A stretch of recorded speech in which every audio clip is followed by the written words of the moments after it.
to me. Information, news, and entertainment on demand. WSRadio.com.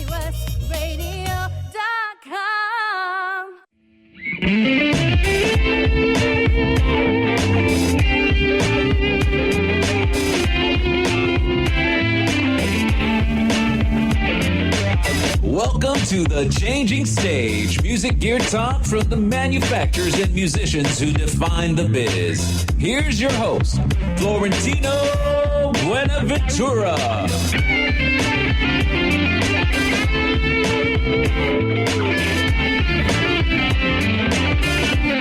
Oh, yeah, it's the Changing Stage radio show powered by the mighty WS Radio Networks, the worldwide leader in internet talk radio.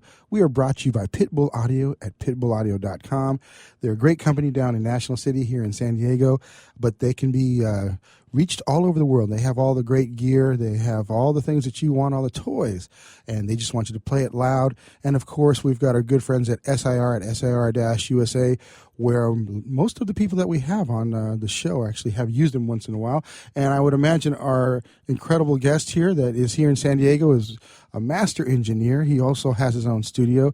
Mr. Alan Sanderson is here. Guys, thanks for having me in, Florentino. It's a pleasure to be here. Yeah, you probably used SIR, especially back in the days of L.A., where they'd bring gear into the studio for rack. Yeah, absolutely. I know SIR very well. Actually, we tried to get them here in San Diego. I know they have a satellite store in Pacific Beach. Yeah, they do. That's one we work And with we were trying to get a hold of them to get some backline gear for this cult thing that we did a few days ago in the studio, and we couldn't get anybody on the phone. So, we ended up going to the SIR one in Hollywood. Oh, that's crazy. And one of the label people brought the gear down from there. So, they actually brought the gear down the 5 to the studio here, which is kind of crazy. I got to get you a hold of Jim. Jim's the man over there. He's the guy, huh? Yeah, Jim, okay, well, give me his personal phone number because the number that's on the website, no one's answering that. Yeah. They get busy, so that's especially during festival time. Oh, it's great. It's the best place.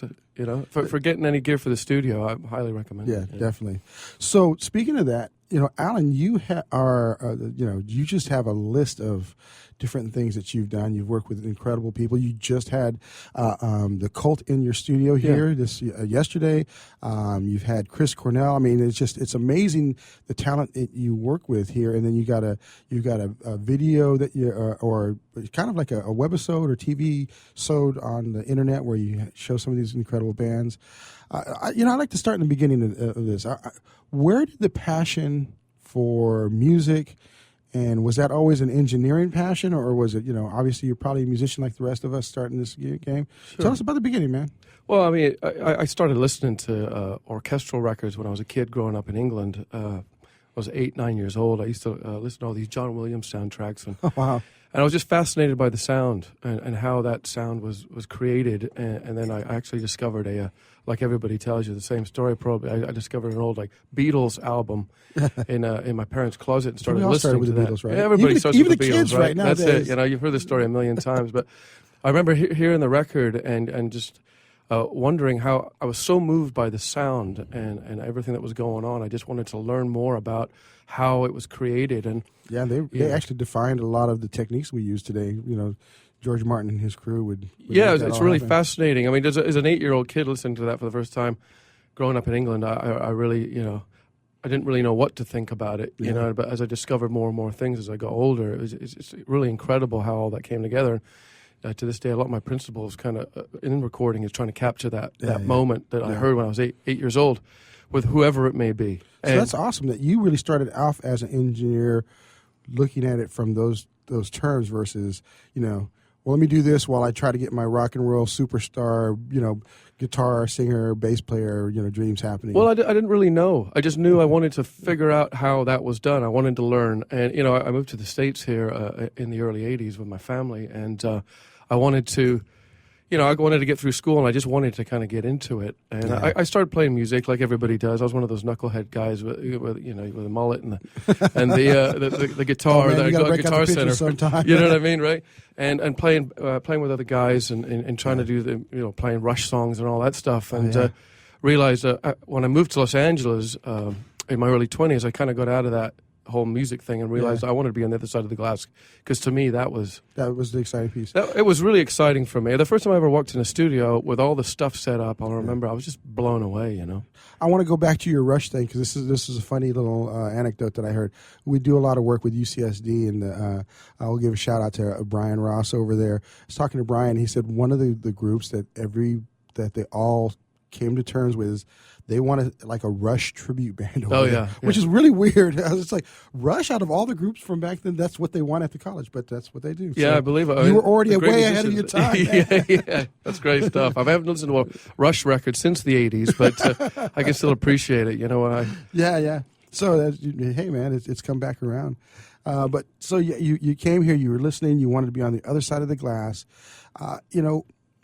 When did you start that out? Because I would imagine when you started, like when I started doing producing, there really weren't any schools. There were no schools. You had to hopefully know somebody at a studio that would give you a break. Well, I was kind of in that stage after I got out of high school here. I went to high school in Encinitas, San Diego High School, right? And nice. I wanted to get into the recording scene, the record business, right? Yeah. But I didn't know how I was going to do it, and I was kind of doing the odd jobs here and there, working in San Diego as a young guy. And I saw this ad in the back of Rolling Stone magazine. There's a recording workshop place you could go to in Studio City, and you could learn how to be a first engineer or a second engineer. I think the first engineer was a 6-week program, and the second engineer was like a 4-week program. Wow. So I went for the 6-week, of course, because you want to be the main guy. Yeah. Right? So I went up there, and it was just some small little place. And on top of a restaurant in Studio City. It wasn't very much money. It was like $1,000 for 6 weeks, and you learned how to be a recording engineer. What studio was that? It was called the Los Angeles Recording Workshop. Was the name of the school. It's turned into this massive complex now. I remember that. Of a Lancashire, and they're charging a lot. It's not $1,000 anymore to go to learn how. I do remember that, because I was in UCLA during the 80s, 1985 to 87, and I remember... You probably remember it. And I was trying to be that fledgling producer, so I understand. Then you've seen the ad. I've seen the ad, and I'm pretty sure I've been there to see what that was all about. Yeah, it's interesting. It was just a small little place. They had a few local engineers teaching these kids. The classes were small because not a lot of people knew about recording engineers. Yeah. When I went to my high school counselor to tell them I wanted to be a recording engineer, there was nothing about that. Yeah, and they just thought I was some crazy, rebellious teenager with a mullet trying to, just beat the system and do his own thing, which I'm glad I did my own thing, because I'm happy doing what I do. But I think it was very difficult to be a recording engineer, whereas now anybody can be a recording engineer. Yeah. All you need to do is have a Pro Tools rig and YouTube access. Yeah, and some foam to put on your walls, right? That's pretty much because that establishes you as a serious producer. Yeah, that's it, right? Yeah. That's crazy. Yeah, those times was different times, and it was the early '90s, which it wasn't that long ago, right? But it was in the scheme of the recording business and the music business. Yeah. It was like I said, when I was there, UCLA had the only classes, and you really had to be established as an engineer. George Massenburg had his master class. Of course, George Massenburg, great. So that was it, man. And you already had been there. You had to be ready to hang with George to take that class. I believe it. Yeah, it's a pretty serious cat there. Yeah. So you jumped in. When was the first studio that you got a chance to? Well, I got out of this school. I did my 6-week program, so I was ready to be an engineer in Hollywood, right? So I wasn't ready. You get out of school. Yeah, I was ready to clean the studio and clean the toilets and sweep up. That's what I was ready for. And I got a job working for a guy at a studio in North Hollywood called Two Guys from the Valley. There was a pizza place in Hollywood and in North Hollywood called Two Guys from Italy. Yeah, I remember that one place. So, you remember it, right? Not the studio. But the studio's gone. It's long gone. It's one of these makeshift studios that comes around for a couple of years and it's gone, right? It was called Two Guys from the Valley, and I remember working for the guy. He didn't pay me a dime, And I worked there for about a year, and there'd be a little local talent, and sometimes you'd get more higher talent that was more established coming in. Arthur Lee and Love came in, and Greg Bissonette was in there doing this. The guys like that. So you started learning slowly but surely, but it just wasn't for me. And I started looking for work, serious work, and I applied. I mailed my resume to every studio I could find in the Yellow Pages. I didn't hear back from anybody for a month, and then I finally heard back from the record plant and Ocean Way. On the same day, I got a call to come and do an interview at both of these studios. So I went to Ocean Way in the morning, which was more kind of like, nice T-shirts, short hair, well-to-do. And then I went to the record plant, which was more like rock and roll. Yeah. And more Those like were both- glitz and glamour, where the jacuzzi was in the back. Guns N' Roses were working in there. But, being from a good family, I wanted the job at Ocean Way. So they gave me a gig over there working, it was very formal and a bit more, I don't know, it was, like Fleetwood Mac was working there and all these... Great studio. Yeah, I got the job. The guy, I pestered the guy until he finally said, "Hey, look, you're the next runner at Ocean Way." I thought, wait, I'm an engineer. You're the next runner, okay? So I worked as a runner there for a couple of years and got to see a lot of stuff as a runner.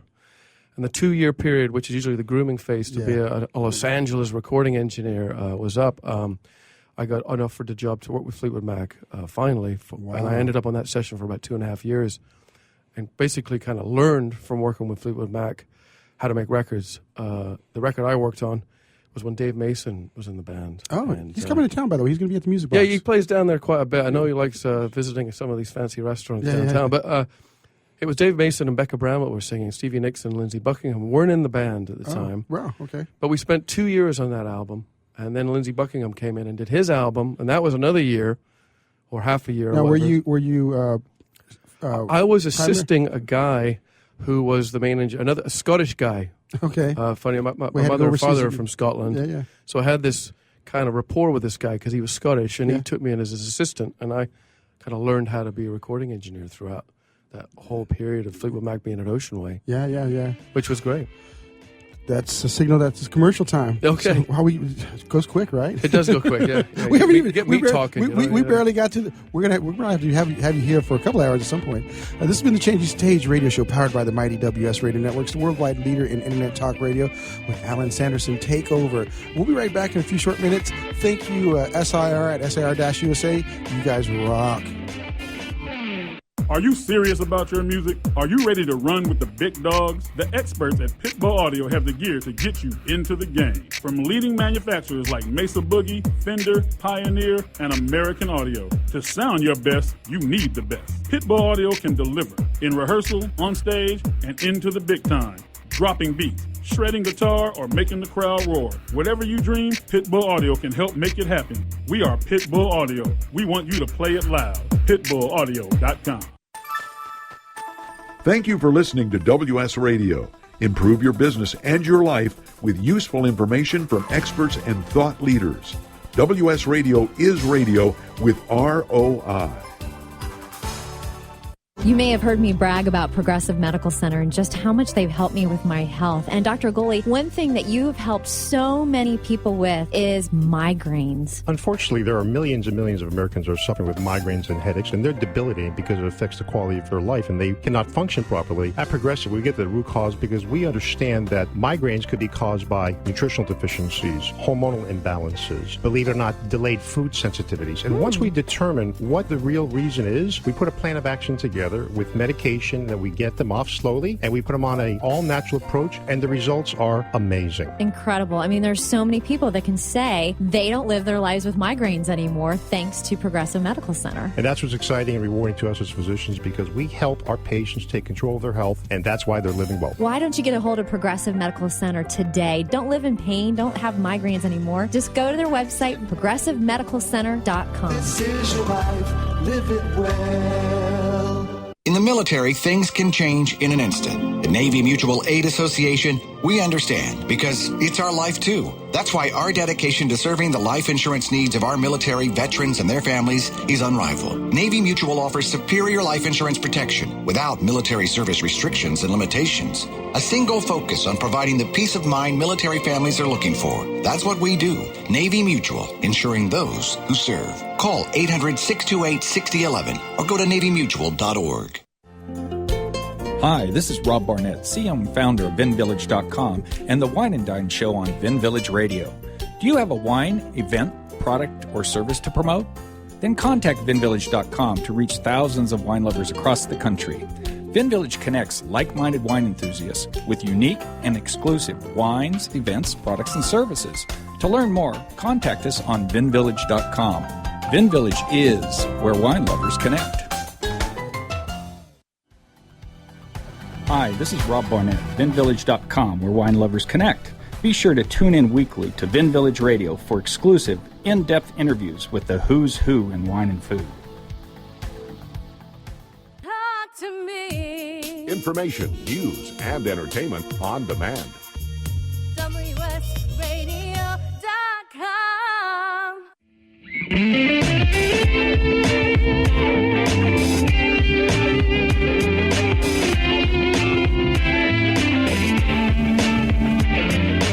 Welcome to the Changing Stage, music gear talk from the manufacturers and musicians who define the biz. Here's your host, Florentino Buenaventura.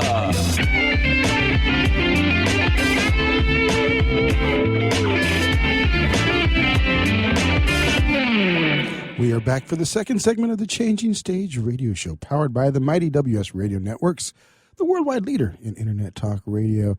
And we are brought to you by Pitbull Audio at pitbullaudio.com. Those guys just want you to play it loud. And I know that our guest here, Alan Sanderson, has heard a little bit of loud music in his time. In fact, you know, it'd be fun to hear Mick Fleetwood back in the 90s playing some rock and roll. So that's where we left off with you. You're there, you know, with your Scottish first engineer, and you're learning the biz. And so that was it, pretty much. That was kind of the starting point of being in the studio for me. And, you know, it was great. It was really difficult because we'd spend a lot of time, 2-3 days that's sometimes. A great first gig, by the way. It was cool. I was very lucky. You know, I worked really hard to get the gig. Yeah. You know what I mean? I had to, you got to learn the etiquette, and you got to be cool, and you can't be this upstart guy. You got to, you got to be ambitious, but you can't be too ambitious. So I got the job, and they trusted me on the session. Yeah. And I learned to get the trust from the Fleetwood Mac people, which took a little while because who's this guy? Who is this guy? So I eventually started to understand how to deal with these kind of people and the psychology that goes into working in a studio with this kind of a level of artistry. It's a whole different level. And I learned the psychology of making records.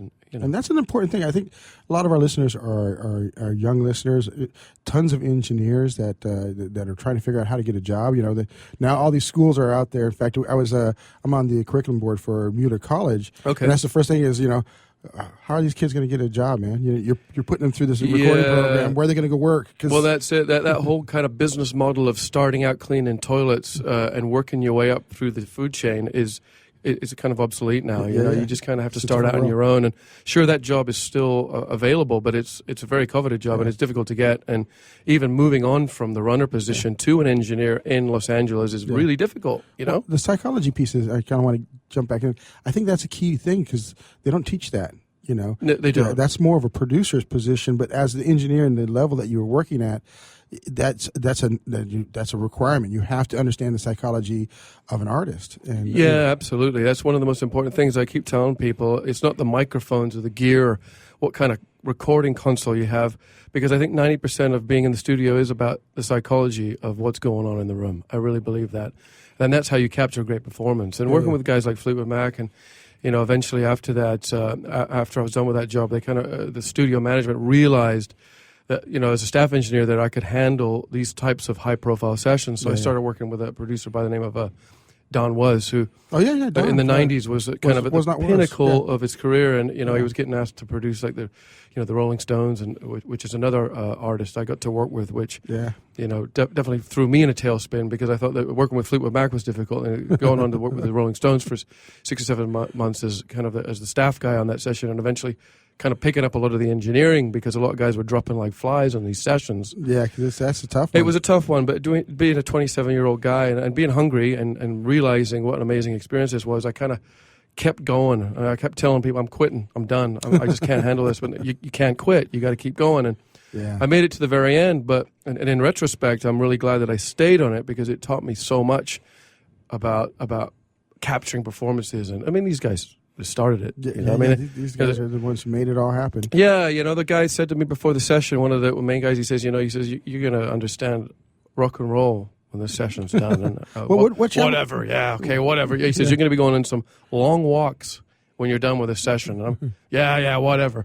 I've been on a lot of long walks, but I understand rock and roll, so I'm okay. Now, which album was that? It was called The Bridges to Babylon. Okay. Yeah. The Bridges to Babylon was the album that I worked on, and I worked with those guys a few more times throughout the years. They actually came to the studio here in San Diego when they were on tour. Not the last time, but the time before. And they had to play the belly up.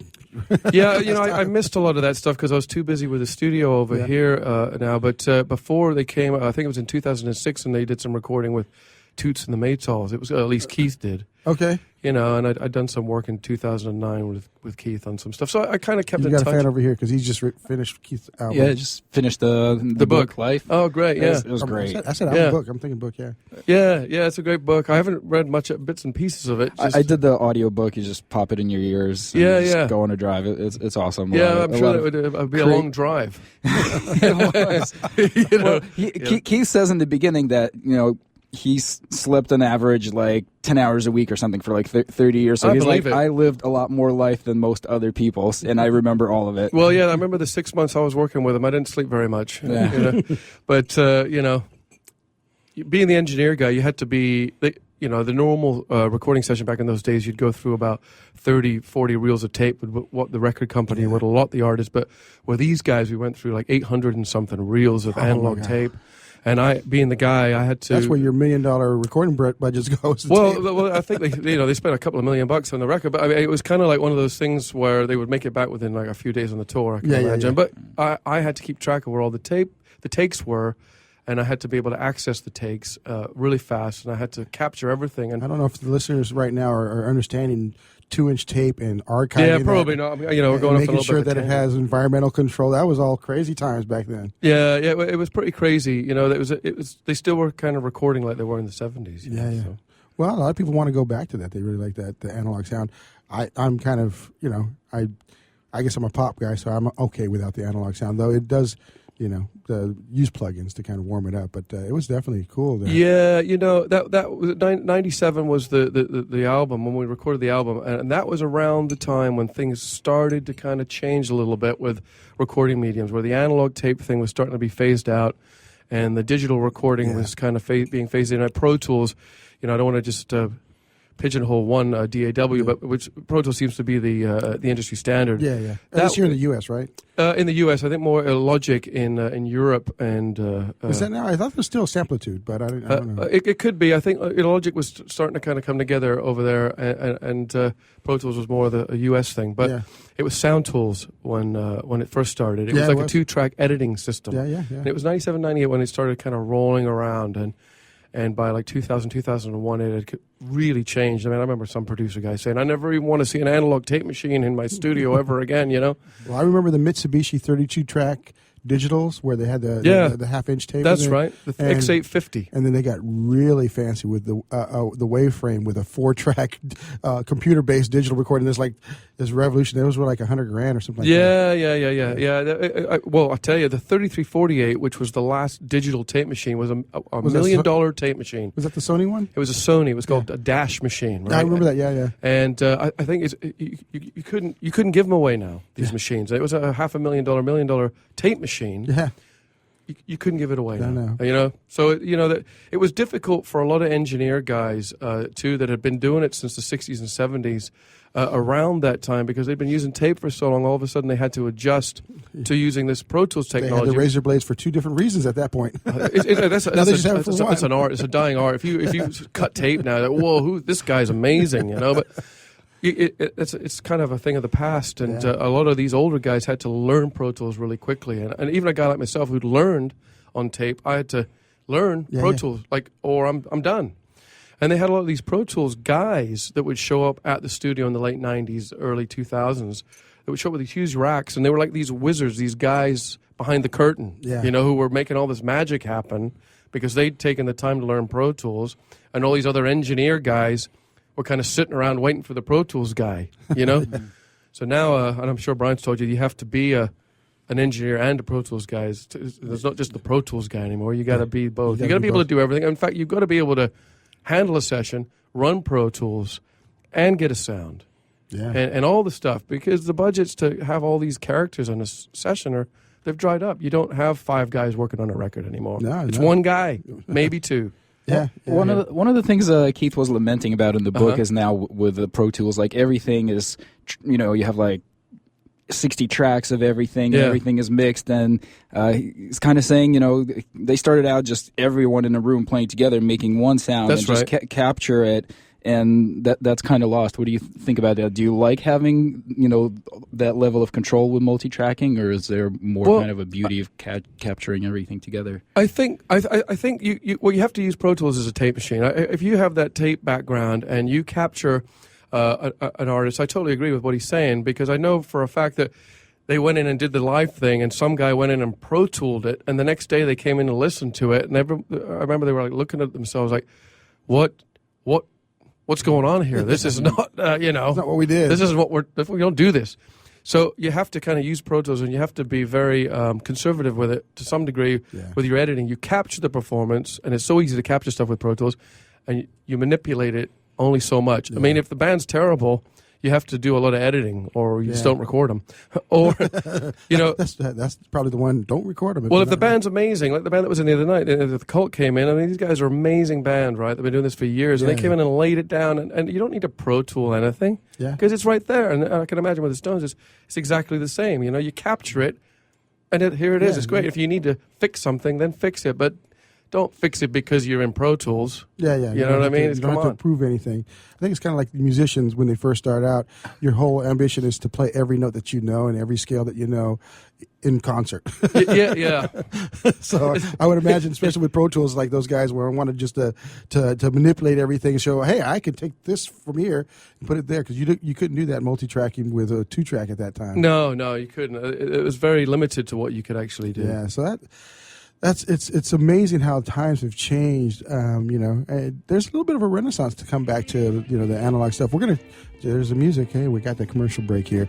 We'll be touching back on this here in the next segment. This has been the Changing Stage radio show, powered by the mighty WS Radio Networks, the worldwide leader in Internet Talk Radio. We are brought to you by SAR at SAR-USA.com. Jim and the boys there rock. I'm going to connect you up, Alan, because these guys are great. We'll be right back in a few short minutes. Are you serious about your music? Are you ready to run with the big dogs? The experts at Pitbull Audio have the gear to get you into the game. From leading manufacturers like Mesa Boogie, Fender, Pioneer, and American Audio. To sound your best, you need the best. Pitbull Audio can deliver in rehearsal, on stage, and into the big time. Dropping beats, shredding guitar, or making the crowd roar. Whatever you dream, Pitbull Audio can help make it happen. We are Pitbull Audio. We want you to play it loud. PitbullAudio.com. On the internet, your business's reputation can be unjustly destroyed in an instant. Don't wait for that to happen. Building and marketing your 5-star reputation can increase your business by as much as 19%. Take control of your reputation and have the 5-star reputation you deserve with Reputation Marketing Solutions by DSI Development. Become the go-to company by visiting 5starrepmarketing.com. The number 5starrepmarketing.com. Has your business been appified? Are you tired of doing marketing that doesn't deliver results? Mobile apps build loyalty and quality retention. Your app from UPG Mobile puts your business on their mind and at their fingertips. UPG Mobile will give you a custom app highlighting how you are unique, targeting your message, and improving your open rates. Appify your business and amplify your presence with your customers at upgmobilemarketinggroup.com. You've heard me bragging about Progressive Medical Center and how they've helped me feel so much healthier. But one thing, Dr. Agoli, that a lot of people come to you with is just unexplained pain. They just can't get any relief. Why can Progressive Medical Center's Pain Management Center help them? First of all, we have to acknowledge that pain is for real, and you've got acute pain and chronic pain. Here's the problem. That acute pain turns to chronic, which is long-standing, and no one's getting to the root cause. There's several key diagnostic components that help us get to the root of what's causing this pain. Is it inflammation? Once we do a thorough evaluation to get to the root cause, determine if it's structural or if it's a metabolic issue. And this way, we put an individualized program for pain management involving correcting the spine, using certain injections when necessary, and we get our patients out of pain quicker, and they stay out of pain because we teach them how to live their life well. Don't let yourself live in pain any longer. Get a hold of Progressive Medical Center today at progressivemedicalcenter.com. Progressive Medical, this is your life, live it well. This is Bill Gruber with BizVid Communications, a Southern California video production leader. We've been honored to sponsor, produce, write, and host many of the fine programs on WS Radio over the years. So we understand how important the internet and your website exposure are. As video producers, we know the tricks and secrets to incorporate video to increase your search engine optimization and business success. Visit bizvidcommunications.com to see what we can do for you. BIZVID communications.com. Talk to me. Information, news, and entertainment on demand. WSRadio.com.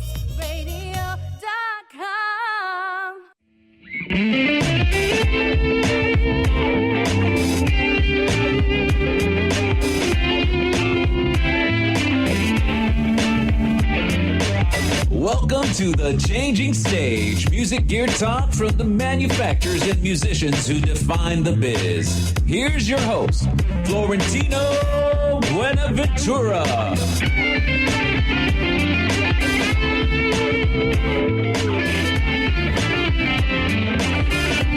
It is the third segment of the Changing Stage radio show powered by the mighty WS Radio Networks, the worldwide leader in internet talk radio. And we are brought to you by Pitbull Audio at pitbullaudio.com. And we are here with Alan Sanderson, who is a master engineer, has been doing this for quite some time, working with incredible talent from Fleetwood Mac to the Stones.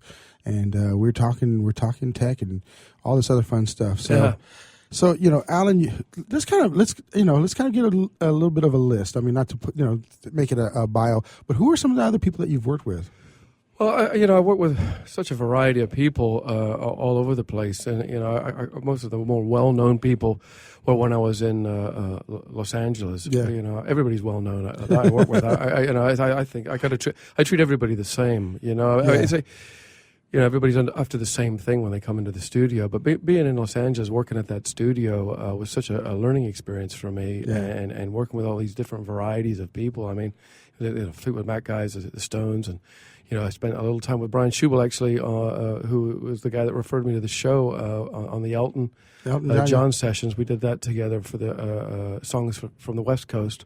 Oh, awesome! Which was a really interesting session, to say the least. So you had to come to America to work with all these people from the UK. Well, the thing was that being British, you understand the sense of humor. It's a different sense of humor. You're probably met a lot of British guys, and being in the studio, you got to have a sense of humor to some degree. And when these guys start busting your chops, they're not really busting your chops. Yeah. They're just winding you up, right? Yeah. So you got to, it was cool to be able. I kind of by default got those sessions because of that. Yeah. A lot of old British rock and roll guys.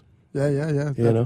That's fun stuff. And like I said, it's kind of awe-inspiring and humbling in some ways to work on history, man. You like these albums, are albums that have launched 1,000 bands. Yeah, well, it's funny. The guy I was talking about, Ken Allardyce, the Scots guy that I worked with on the Fleetwood Mac. We actually got back together again about 5 years after, and worked with Weezer on the Green album, which I think, and a lot of people agree that it's probably one of the best albums they did. Yeah, but he and I kind of engineered that together. That was a success, and that was great. But, I just got to the point, probably around 2002, 2003, where I was getting tired of being in L.A. because your whole life is dedicated to being in the studio and working around the clock. You actually have no life but that, I had no life. I mean, I went up there at 21, and all of a sudden I'm 33, and I'm like, wait a minute. I've just spent the entire decade, over the last decade, being in this studio with no windows. Yeah. I'm really unhealthy. I look really bad, and if I keep doing this for another 10 years, I'm going to be in bad shape. So I came back to San Diego. I'd always loved San Diego, and I've always tried to leave San Diego. I lived in Brazil for a while. I tried to go back to the UK. I tried to do a number of things. I went back to the East Coast to try and set up shop there. Nothing ever worked. So I ended up kept coming back to San Diego, and I finally came to the conclusion about 2 or 3 years ago that this is where I want to live. Yeah. I went to Africa actually and recorded for about 3 months. Ooh, that'd be fun. It was terrific. I mean, it was really good. It was a rock and roll band in Africa. Okay. You know what I mean? It was in a place called Namibia. Oh, yeah. And we kind of set up this studio. I go there all the time. Yeah, it's crazy. It's the middle of nowhere. I mean, you want to go to this place, you really have to want to go to this place, okay?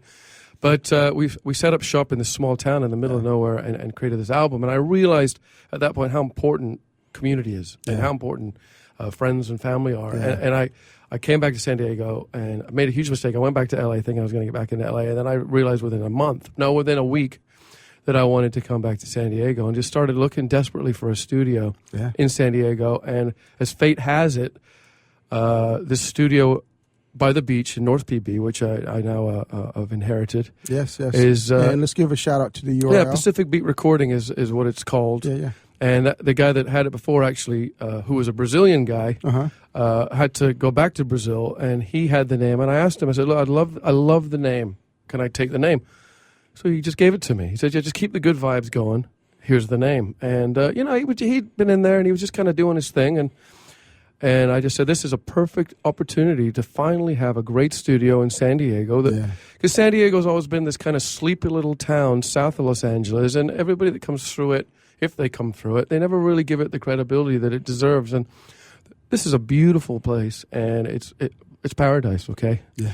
And as far as music goes, it still has a little bit of a way to go, but I really think it's having a nice place to record with some credibility and a great sound, something comparable to these studios like Ocean Way in San Diego.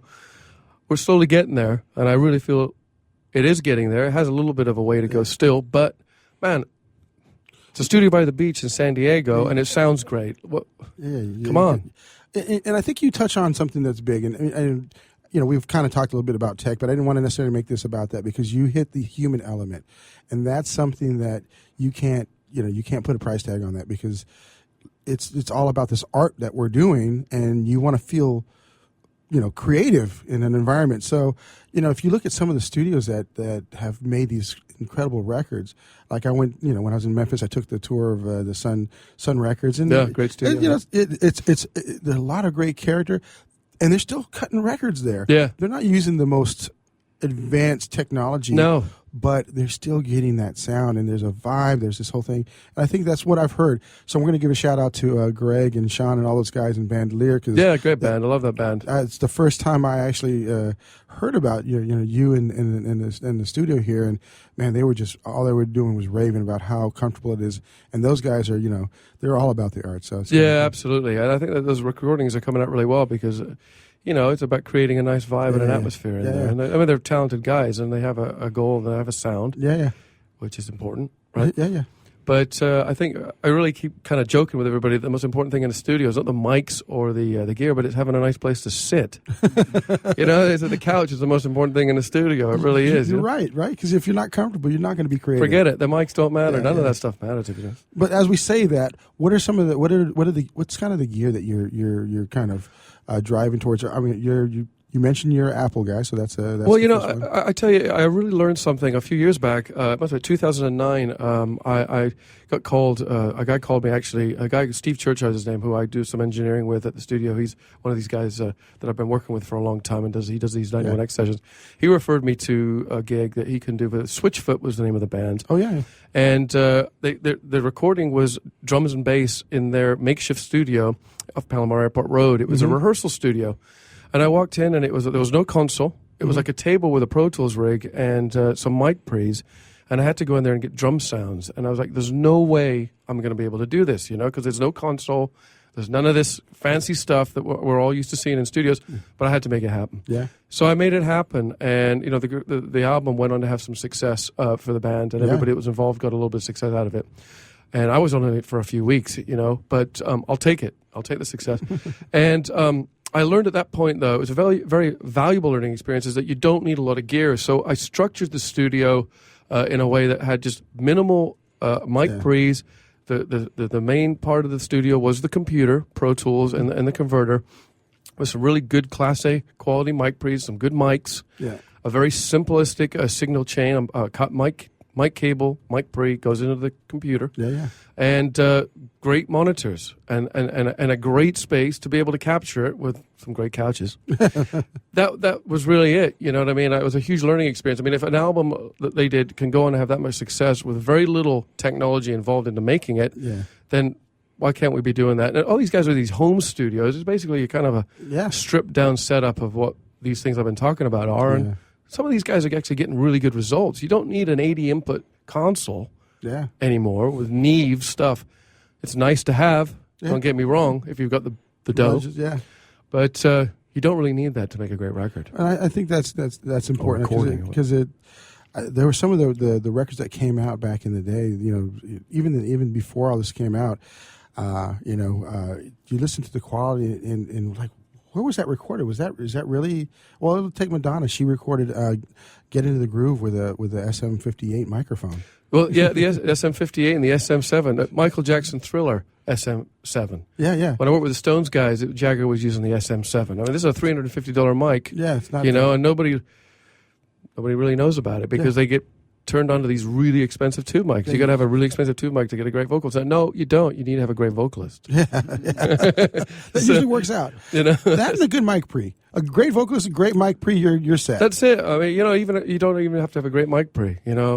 Sometimes if you got a great singer, you're probably going to be okay. I know all these X sessions we do with 91X. There's SM58s and an SM7 for the main vocal, and it comes out great. Yeah. Well, it's good. That's the best thing for live, right? Because if you're it's very directional. That's why you use it for the live. It doesn't pick up everything else that's going on around them. Yeah, you know what I mean? And man. I mean, it doesn't really matter about the mics. And also to give credit where credit's due, engineering, understanding how you have to capture and cultivate that sound. So yeah, absolutely. I mean, you got. It's about the guy behind the board. I mean, you can go into Ocean Way, and if you've never really engineered before, or if you're an engineer that knows what's going on, it's a big difference. You know what I mean? It definitely is. All the little pieces make the pie. It's all these little things that make the ultimate result. It's engineering. Yeah. Right? So, with that said, do you ever lament back for the days of cutting tape, or absolutely not? Been done that. It's so funny. I talk to these young musicians. They're like, "Yeah, I don't want to use digital. I want to use this analog." I said, "No, you don't." But, I did an album with a Scottish guy who's had a bit of success, and we'll talk about it after the break. You heard the break. Yeah, I was seeing the clock here, and it's kind of giving me some different signs, so I figured we'd wait for the music. This has been the Changing Stage radio show powered by the mighty WS Radio Networks. Such an interesting conversation about studio life and engineering with Mr. Alan Sanderson. We'll be right back in a few short minutes. SIR, you guys rock. Jim, we're going to connect you up. Are you serious about your music? Are you ready to run with the big dogs? The experts at Pitbull Audio have the gear to get you into the game. From leading manufacturers like Mesa Boogie, Fender, Pioneer, and American Audio. To sound your best, you need the best. Pitbull Audio can deliver in rehearsal, on stage, and into the big time. Dropping beats, shredding guitar, or making the crowd roar. Whatever you dream, Pitbull Audio can help make it happen. We are Pitbull Audio. We want you to play it loud. PitbullAudio.com. On the internet, your business's reputation can be unjustly destroyed in an instant. Don't wait for that to happen. Building and marketing your 5-star reputation can increase your business by as much as 19%. Take control of your reputation and have the 5-star reputation you deserve with Reputation Marketing Solutions by DSI Development. Become the go-to company by visiting 5starrepmarketing.com. The number 5starrepmarketing.com. I raised $8,000 to build schools for South African children. After realizing how many people go hungry in San Diego, I now volunteer at a food pantry. I'm spending the next year doing volunteer projects across 3 countries and helping in ways they designate to be the most helpful. The World Link program at the Joan B. Kroc Institute for Peace and Justice recognizes the potential of youth as agents of social change. Learn how you can help youth become a generation of leaders in action at peace.sandiego.edu. You've heard me bragging about Progressive Medical Center and how they've helped me feel so much healthier. But one thing, Dr. Agoli, that a lot of people come to you with is just unexplained pain. They just can't get any relief. Why can Progressive Medical Center's Pain Management Center help them? First of all, we have to acknowledge that pain is for real, and you've got acute pain and chronic pain. Here's the problem. That acute pain turns to chronic, which is long-standing, and no one's getting to the root cause. There's several key diagnostic components that help us get to the root of what's causing this pain. Is it inflammation? Once we do a thorough evaluation to get to the root cause, determine if it's structural or if it's a metabolic issue. And this way, we put an individualized program for pain management involving correcting the spine, using certain injections when necessary, and we get our patients out of pain quicker, and they stay out of pain because we teach them how to live their life well. Don't let yourself live in pain any longer. Get a hold of Progressive Medical Center today at progressivemedicalcenter.com. Progressive Medical. This is your life, live it well. Which sandwich is healthy and tasty? Which sandwich can come on bread or in a bowl? Which sandwich comes 51 different ways, so it's always your way? A which sandwich. Stop into our shop in Hazard Center. We're upstairs from the Hazard Center Digiplex. Bring in your movie ticket. We will add a free drink and chips to your sandwich order. Or order online at which.com, and we will have it ready and waiting. WHICH, which.com. Information, news, and entertainment on demand. WSRadio.com.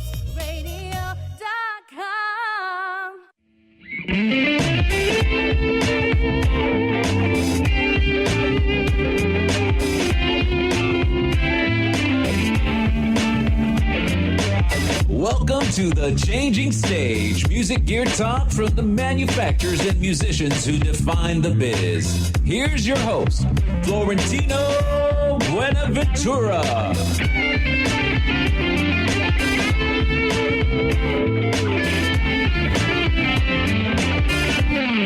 It's the fourth segment of the Changing Stage radio show, powered by the mighty WS Radio Networks, the worldwide leader in internet talk radio. We are here with Alan Sanderson. We are talking studio talk. We are talking producer talk in many ways, because I see that you take on the role of a producer to kind of make the artists all warm and fuzzy, give them the right couch, the right seat. That's it. That's what it's all about. It's great production. So, I knew this was not going to be enough time. One of the things, we got a lot of young listeners that are getting the upstart, and we talked about it. It's not about trying to find that second, the runner job anymore, because we don't have those master studios like, Ocean Way is now mostly for creating, sounds for East West Library, right? Well, no, actually, Ocean Way, it used to be United Western, where the Beach Boys and Sinatra and all those guys did their recordings. And it got split when Ocean Way was sold, and one building is East West, and the other building is called United. Yeah. And they still do a lot of these. They still do quite a few sessions up there. There's still the budgets. Okay. Yeah, I mean, they're right in the heart of Hollywood, and they're still, because that's where Brian used to work, right? Brian Wilson. Well, Pet Sounds was recorded actually at the East West building. In fact, that movie Love and Mercy that just came out, I think, in fact, it was all the footage that you see in the studio was actually done at East West in Studio 3, which is where we did that Fleetwood Mac album I was telling you about in that room for 2 years. But yeah, I mean, there's still stuff going on in these places. There's still an infrastructure if you can get the job. Yeah. There are a few. One of the ones, Kenji Nakai was on the show not too long ago, and he was telling me that he's working in Rusk, and I did some work in Rusk. I'm like, Kenji? Yeah. Okay. Yeah, so I was like, Rusk? Rusk is still around. It's still around. And it still looks like it was back in the 80s. From it's still around. It's unbelievable. I was surprised because I did an album back, part of an album over there. But it's funny how those studios. Larrabee, I kind of lament about that. That's gone though now. I think some of it's left because there was an east and a west and a north and Santa Monica is the one I was in. There's one. I think there's still one up there. I'm not really sure. I don't go to LA very much anymore. I don't either, man. I try to avoid it. As much as possible. It's too much traffic for me. That's it. LA would be cool if it wasn't traffic. That and the need to kind of impress people over there. Over here, we don't have that. No, there's definitely a different feeling up there, and I like it. I mean, there's definitely a kind of a buzz in LA you get when you're there. There's a little bit of an energy, but it's good to kind of visit and vacation there. Yeah, to live in it day in day out. It's like, really? It's interesting because there's some people that really love it. Yeah, that's right. It's an acquired taste, and I don't know. I just don't have a lot of time to go up there. Yeah. It's a drive. The traffic has gotten a lot worse than it used to when I was in the 90s. I wish they would have laid out the streets and the freeways a little bit better. Well, they're finally building that 5 freeway that goes up to Hollywood now. When it goes to L.A. County, they're starting to expand that. Oh, okay. It's brutal. It's good. I used to come from, it's crazy talk, we're talking about streets, but I used to come from Los Feliz area and go all the way to Westwood. And when I was going to college there, and that was terrible because there was no freeway directly there. You had to go all side streets, and 11 miles. It'd take you about an hour and a half to 2 hours to get. Easy. I mean, if you're going from Studio City to the beach, it would be quicker to go from Studio City to San Diego to the beach. Exactly, quicker. It is, yeah. So crazy. So with that said, man, how do you see this business for these guys coming out of the engineering school? What would you be some suggestions? If I can kind of piggyback on that, like a more specific question for young people coming up, like growing up in 60s and 70s, people wanted to be rock stars. That kind of became oversaturated. People like you that were smart enough to realize there's this whole world behind it that wasn't well known you could get into. And now that's kind of, well known and oversaturated. Is there an aspect to music production that people could get into that's not kind of obvious, not well understood or well known, or maybe just going in a direction that's not yet visible to everyone that would be good to get I think, that's an interesting question, and it's a difficult one to answer because there's so many different ways to go about doing this. Back in the day, you'd think, I'm going to go get a job at a studio and I'm going to work my way up. And I think for a lot of younger guys now, you kind of have to do it on your own, and you've just got to get lucky. Yeah. There's a lot of luck involved in this business. It's not going to happen overnight. It definitely didn't happen overnight for me. I think you have to just keep working hard at it, and you have to be very passionate about it, and you really want to have to do this. No matter what. Yeah, I think you touch on it. You got to be patient because this generation is so used to instant gratification of everything. Yep. And you hear that's like, well, why aren't we there yet? Well, you just started 2 weeks ago. Well, that's it. I seem to see that more than ever. It's like, if you're not a producer engineer guy in 6 months after you've been in there cleaning up and taking out the trash, then they've got a problem with it. You know what I mean? Yeah. And I've seen that a few times. And not that it was when we were kind of coming up, but it's more now because you click a button on the internet and you're there. Yeah. I mean, why would a guy want to be an intern at a studio when he can go and get a rig and then go home and start producing his friends? Yeah. And some of these guys actually go on to do big stuff. Yeah. Why does a guy want to have to go through that whole chain of events of runner, or staff engineer, just go do it now. You got a computer. Outside of Pro Tools, because we know that's an obvious one, what are some of the techniques that they should be focusing in on now with this, with technology being very digital driven, and the art of psychology, if you will, of the artist? What kind of techniques they should be focusing on? I think how to capture a band in the room. How to make everybody comfortable enough to where you can actually go in there, mic it correctly, get the headphones correct. That's headphones correct. That's sometimes a tough one. Well, it is. I mean, the other day we wanted to do this live thing with these guys in the cult, and we had everybody set up in the room, and we assumed that the singer was going to be okay coming into the room and singing with the band in the room, not realizing that it's going to be really loud. Yeah. So the singer shows up. He comes in a little bit late, and then he wasn't digging what was going on. So all of a sudden we've got to make a change fast. So how to make that change quickly and get him up and running and make sure the session goes over smoothly. And a friend always tells me it's not the hellos, it's the goodbyes. Everybody has to leave that place feeling good. Yeah. That's the ultimate goal. Being able to do that, these are things that you need to be able to learn and be ready for. You know what I mean? They don't teach you that in school. Yeah. The only way you're going to learn that is from doing it, and doing it with a lot of people. Yeah. And, everybody left cool, right? But getting to that point, it's an art form, man. Yeah, definitely. And I think going back to the whole patience thing, one of the things that we brought an artist into a studio, and he was like, his first session and stuff like that, and getting drums ready. I forgot how long it took because I've been doing digital drums for decades now, and I forgot how long it takes to set up a drum kit to have it mic'd properly. Well, the reality is this: it doesn't take long to set up mics. I get these horror stories about these guys breaking out measuring tapes and spending 3 hours to get the drum sound, and it's like various studios, and it's like, what's going on? Why is it taking that long? Measuring tapes? It should, if the drum set sounds good and the drummer is good, it should take you 20 minutes to get a drum sound. It really should. It shouldn't take any more than that. I mean, if it takes, we're going there, man. Because every studio I've been at, it's been like a couple of 3 hours. Oh man, that red box is. I don't want to end in this, man. Yeah, we can keep going. You got another hour? I wish we've got a great company coming on. Show Slinger's going to be coming on after you. Okay, but we're going to have you back, man. Yeah, great. That is my commitment. This has been a fun time. Let's give a shout out again. Your URL for your studio. Yeah, we're at PacificBeatRecording.com, and that's in North Pacific Beach down there off of Turquoise Street. Well, if you want a master engineer with an awesome studio, you got to come and check them out. And this has been a great time, man. No, it's a pleasure. It's definitely too short. And anybody you want to say hi to before we finish this up? I'll just say hi to everybody that's been over at the studio, and hi to Taylor and Ray, who's sitting there listening to the thing. And yeah, she's a big part of the studio, so I just want to take a shout out to her. And thanks for coming in. Yeah, definitely. This has been the Changing Stage radio show, powered by the mighty WS Radio Networks, powered by Alan Sanderson today. So we're going to give a shout out to both the station and Alan. Really appreciate you coming in. Pitbull Audio, SIR, you guys rock. Pitbull Audio at pitbullaudio.com, SIR at SIR-USA.